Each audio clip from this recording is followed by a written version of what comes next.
At the beginning of the semester, the members of On the Money, including myself, thought we were prepared for anything for this class.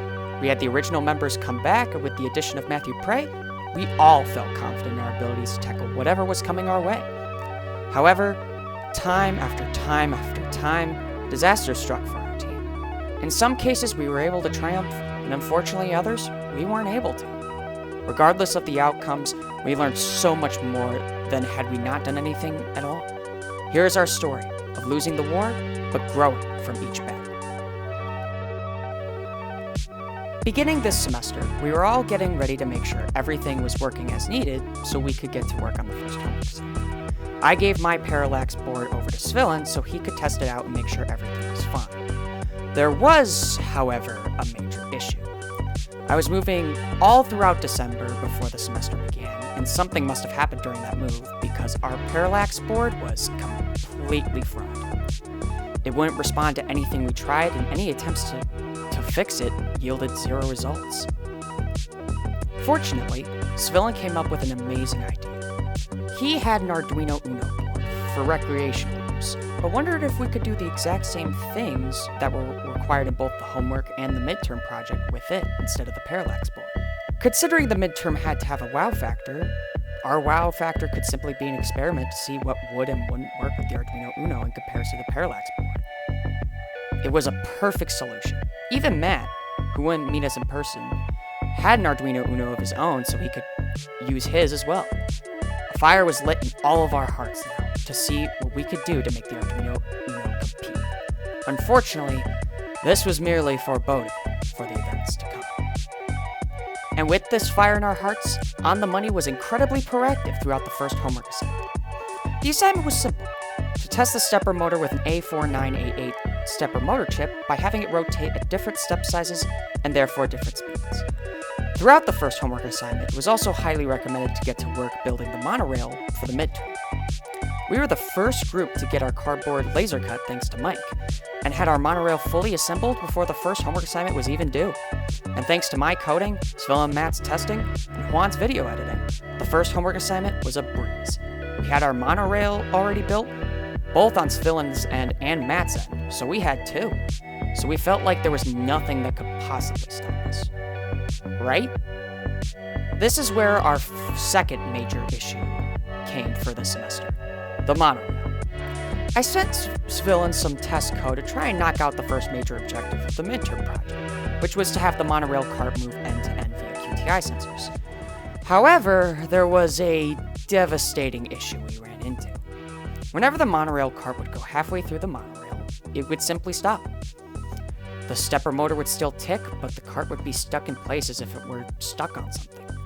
We were incredibly flustered, but we had a second monorail thanks to Matt's work, and we had him test the code on his monorail. And the exact same issue arose. We were genuinely panicking. Not just one, but both of our monorails were having the exact same issue. We at first tried to reach out to other groups and see if anyone else was having a similar issue, and if so, what fix could help us, but anything anyone suggested didn't work. We even emailed the professor back and forth for an entire day, with no avail. Fortunately, the professor gave us a week extension to try and solve this issue. We were given a lucky break, but this was no time to slow down. We tried everything we could possibly think of to fix this issue. We had multiple students reach out with multiple different solutions, but nothing worked. Eventually, we had no other option other than to start from scratch and 3D print the monorail.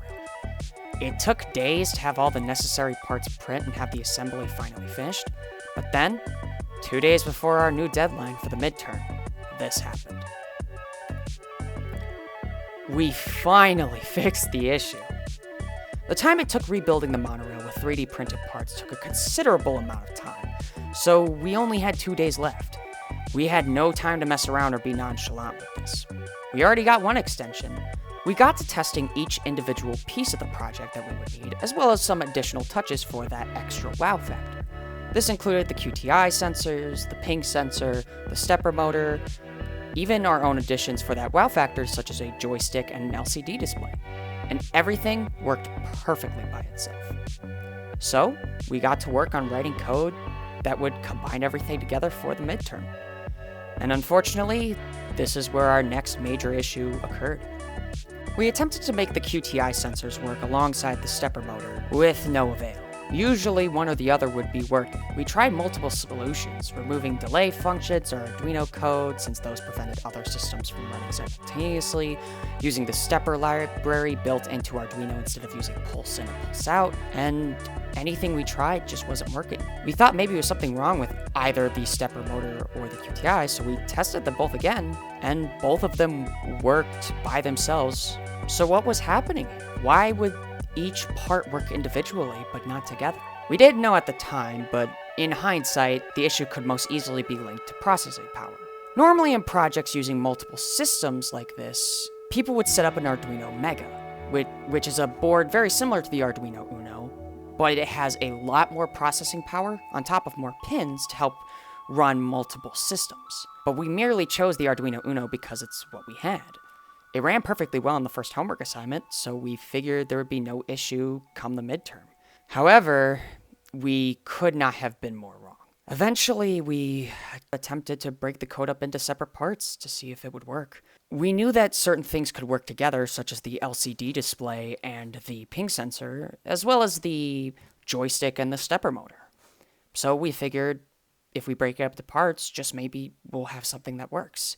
And then something we noticed was that the stepper motor slowed down considerably in comparison to when we were running it at the very beginning. We ran through it with like this one QTI and stepper motor test for the first part of the assignment to kind of see if they would work together in one code, and it started running slower. And so we went back to the joystick and stepper motor code that we knew worked previously and gave it a test. No avail.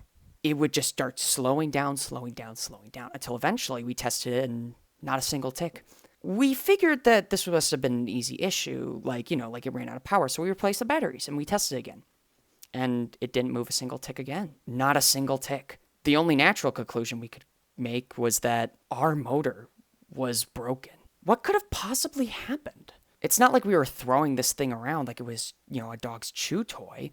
We were merely testing it and running it as we needed. That question was left to Svil and I at 3 a.m. Thursday morning, the day the project was due. We were panicking. This was 20% of our grade, and we already had one extension. We were tired, beaten, and just overall done with this assignment due to so many issues arising time and time again, and left one last email to our professor in the hopes that he would be kind enough to understand our plight. Thankfully, he was incredibly understanding and commended us on our efforts throughout this whole process. So why is this story important? This story goes to show that failure in something is not the last step of something you want to attain. Failure merely shows something that doesn't work.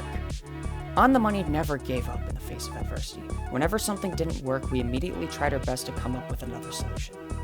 Even though we didn't get the exact same results the midterm wanted us to have, we still had incredible results in other tasks, such as having a joystick directly control the stepper motor and cart, and the LCD display and ping sensor showing the exact centimeter measurement between the ping sensor and the cart. We still had plenty of successes throughout all our failures, and the amount we have grown in our ability to problem solve and critically think is so much more valuable than we would have gotten had there been no issues and we turned in the midterm exactly how we originally wanted it to.